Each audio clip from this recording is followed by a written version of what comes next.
My name is Tatiana, and today we're going to talk about modern day dating. More specifically, I'm going to talk about the effect that social media has on modern dating. The way that I wanted to do this was to ask the people, what do they think? But first, I think it's important to talk about what is modern day dating. Modern day dating feels like everyone is connected, but somehow nobody really knows each other. We have unlimited access to people through social media and dating apps, yet real connection can still feel really difficult to find. One swipe can start a relationship, and one unanswered text can end it all without any explanation. A lot of people talk about situationships, ghosting, mixed signals, and the pressure of always having to be available online. Social media adds another layer to it all.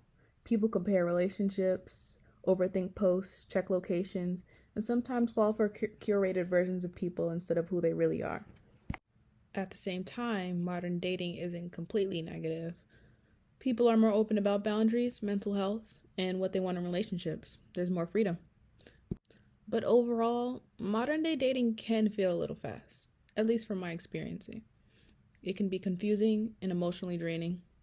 Many people crave genuine connection, yet fear vulnerability because of the past experiences of the culture surrounding people today. To test this, I took it upon myself to post on my personal Instagram a couple of questions for people to answer about modern day dating to see if what I was feeling was something that other people were feeling. So I asked them 3 questions. Do you believe social media has an impact on dating? And if so, in what way? Second question was, have you ever been ghosted? If so, how does that feel? Lastly, I asked people, do you think social media has changed the way people treat each other? Almost every student mentioned the same things: ghosting, emotional detachment, unrealistic expectations. Unrealistic expectations was a super big one. And lastly, communication issues. Even though everyone experienced dating differently, I think that all the frustrations sounded surprisingly very similar. So my first question was to go back, do you believe social media has had an impact on dating, and if so, in what way? First response to this was, I think it creates unrealistic expectations on both ends by comparing their real life to people's online. I completely agree, and as someone who is very present on social media, not even in just dating does this happen. Even when you look at other girls, when I look at other girls, sometimes I find myself comparing myself to other girls and wondering why I'm not prettier like they are, or just comparing myself because I just feel like if they're on social media and they're doing it, it's like, why am I not doing that, or why don't I look like that? Another person says online take stories on relationships created unrealistic expectations of in real life interactions. Another person commenting on expectations, so this seems to be a problem. Another person says social media often shows people better things than what they have, and it's usually a facade. This just shows the effect that content on social media really has on us. I think that when you're on social media a lot, that what's real and what's fake can get very blurred, especially when it's being done by so many people. It just feels very real. So I think it's really important to ground yourself in all the social media that you consume, and just always remember that you don't know these people and you don't know what their lives really look like. So you should always just focus on yourself, and because your journey is your journey and their journey is their journey. One person says yes in people's expectations, ability to connect, and other people's accessibility to it. Another person says yes, why do women treat me like I'm Bill Gates? Again, I think that has to do with expectations in the way that social media has normalized financial like greed. Like people always feel like their partner has to have a certain amount of money, and it's normalized to ask your partner, or not even your partner, somebody that you just may be getting to know, for money as a test to see if they're even worth dating, because I think that nowadays people put other people's worth on how much money they have. Another person says, yes, I believe young adults use social media as a standard for their relationships. I would 100% agree, and I'll actually bounce off to another response from somebody that says, yes, we see so much negative stuff like all this cheating and we don't trust anyone. So I think this actually is perfect, because the second response actually shows the effect that social media is having on people's dating lives. Like, when they see Beyonce get cheated on, and they're like, well, if Beyonce gets cheated on, what the heck is going to happen to me? I'm not Beyonce. Beyonce is the baddest in the world. Like, what can she do that, like, it's like people just compare themselves and they think that this stuff is real. I remember when De'Ara and Ken broke up, who is they're like a big, well, they used to be a really big social media couple. They were big on YouTube. Everybody loved them. There were relationship goals when I was in middle school. And I think that Ken proposed to her, and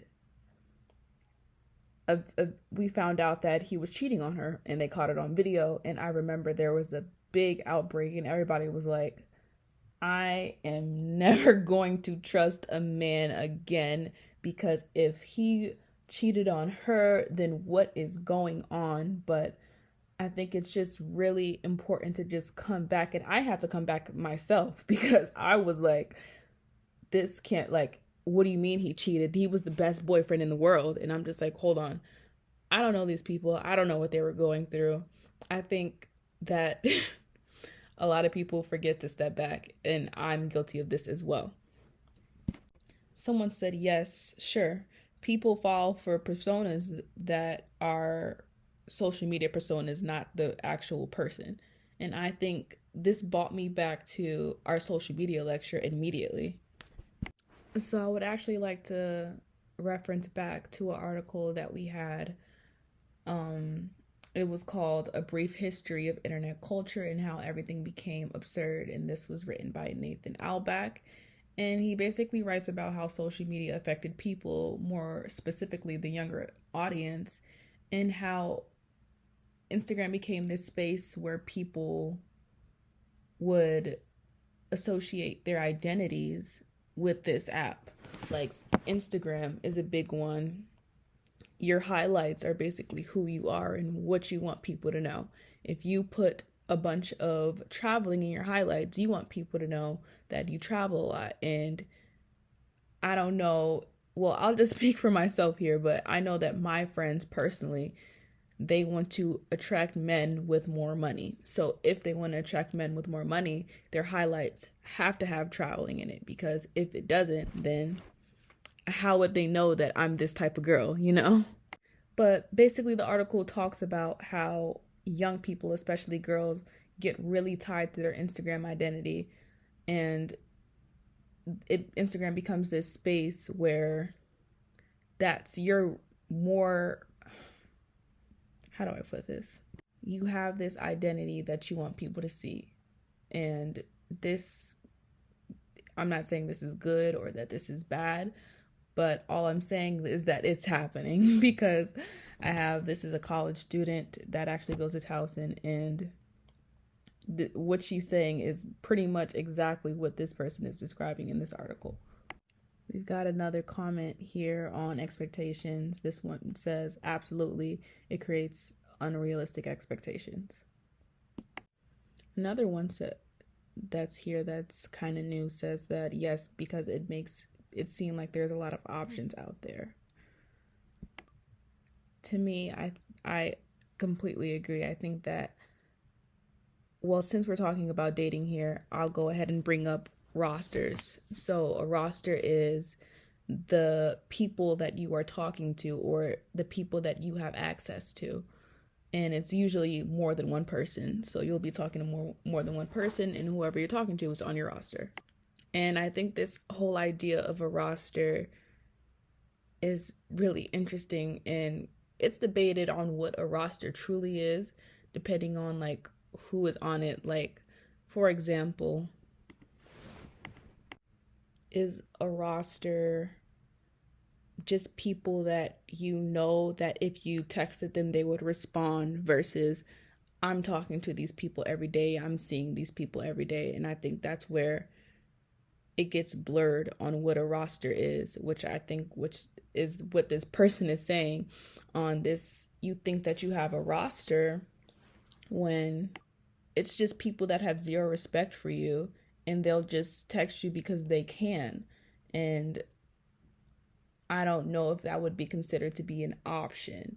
Like, I think it's something that can happen out of convenience, but as an truly like option, like an actual possible partner, probably not. So I think that's kind of what she's saying. And I've actually had conversations with my friends.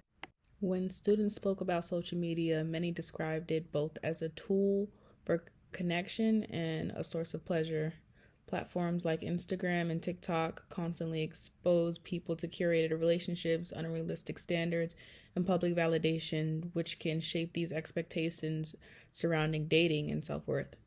For many students, social media was not just influencing relationships, it was influencing how people perceive themselves and others within those relationships. And that'll bring me to my next question, which is about ghosting. So, firstly, what is ghosting? So, ghosting in the dating world is when a person suddenly cuts off all communication with somebody. Usually, this is in dating or romantic context, and it's usually without explanation. This can include ignoring calls, texts, social media messages, or completely disappearing from contact instead of directly ending the relationship. And ghosting is something that is very, very, very, very popular and normalized in dating culture today. So we asked the people to see how normal ghosting is and what that looks like actually in somebody's life. So have you been ghosted and how does that feel if you have been ghosted? So the first response says, it feels like I wasn't worth the effort of giving context or communicating. Another person says, I have not, but I think it'd be a confusing feeling depending on how long the relationship was. And that could be another conversation as well on how long do you have to be talking to someone for it to be considered ghosting if that person starts talking to you. Because with my experience in dating, I think that there is a grace period when you first start talking to somebody. If it's like a day in and you don't really know much about this person is still a stranger to you. If you stop talking to them, I don't know if that's considered ghosting. I feel like once you guys have formed a relationship, you can say, yeah, I kind of know this person. And if they leave at that point of you kind of knowing them, I think that's when it would be considered ghosting. But we'll go off to the next response. One person says, yeah, I got love bombed and ghosted the next day, and it was just weird for me. Someone said, yes, LOL, I felt confused like a lot of people because I didn't understand why.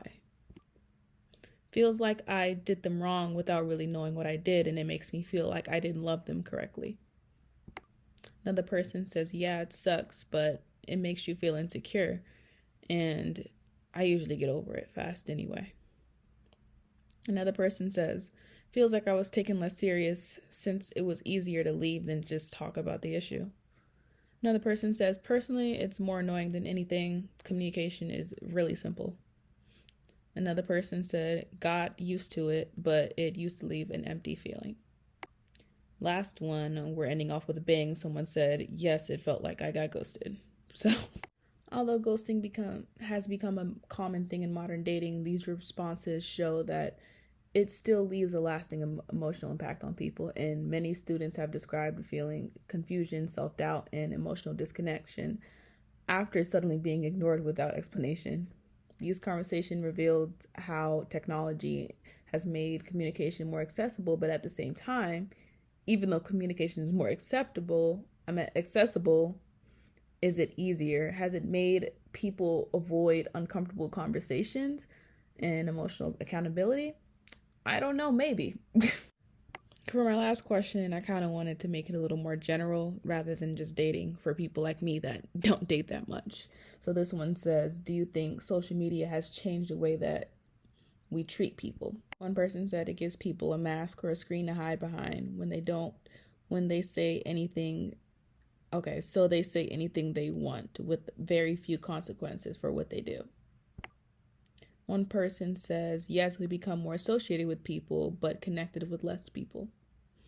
Another one says 100% people have grown meaner and they say whatever they want without consequence. One person says 100% people don't know how to actually interact with people face to face. Another one says, yes, it's given people a false perception of life. Yes, it can make someone more bold. For example, the rise in parasocial relationships. Another one says, take it a step further and say it changes the way people treat themselves. My mom says, yes, I think it gives people way too much access to other people. And I think that you're more likely to cheat when you're on social media. Someone says, oh, this is actually perfect. Someone says that it feels like we're automatically being ridiculed or bullied and we're not allowed to say anything that has a different opinion. I think that this comment is so important because I think this is what pop culture is.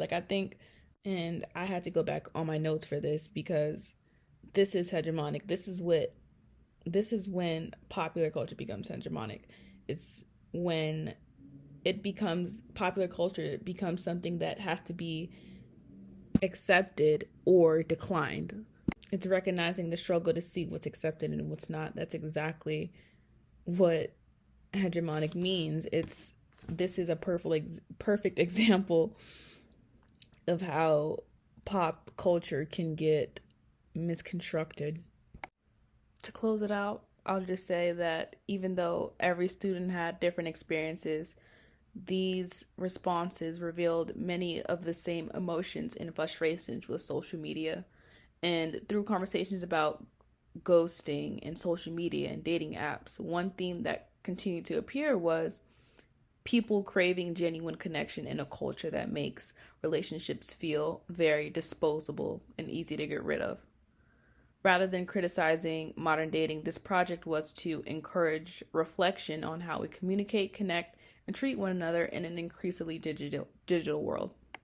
And I think that even when I was sharing these responses on my Instagram and I was posting them and letting everybody see it, I interacted with so many people. I spoke to so many people that I usually wouldn't speak to on a daily basis. And I think there's been this ongoing feeling of being on Instagram and it's feeling like you're being watched. But I feel like if you put that foot out there and make people feel seen, it can open the door for a lot of people to feel connected and feel that kind of like community that social media is supposed to bring. Just having me post these comments and other people texting me and saying, hey, I'm going through this too. So many people were very invested in this project. Like, I had someone texting me after and said, hey, I actually want to see your final project. Once you're finished, I want to read your paper. I had people that were struggling to fit their responses in the little character limit that they have in the question thing on Instagram. So I think that we just need to talk about these things more and be more open about it on social media because it's something that everybody's feeling. It's something that people can relate to. Almost everyone still expressed the same thing, the desire for something genuine. And maybe that's the hopeful part in all of this. Underneath all of this frustration, people are still wanting honesty, effort, communication, and real connection. Maybe modern dating doesn't need to be perfection. Maybe it just needs a little more empathy. Thank you guys for listening. Tatiana is out. Thank you.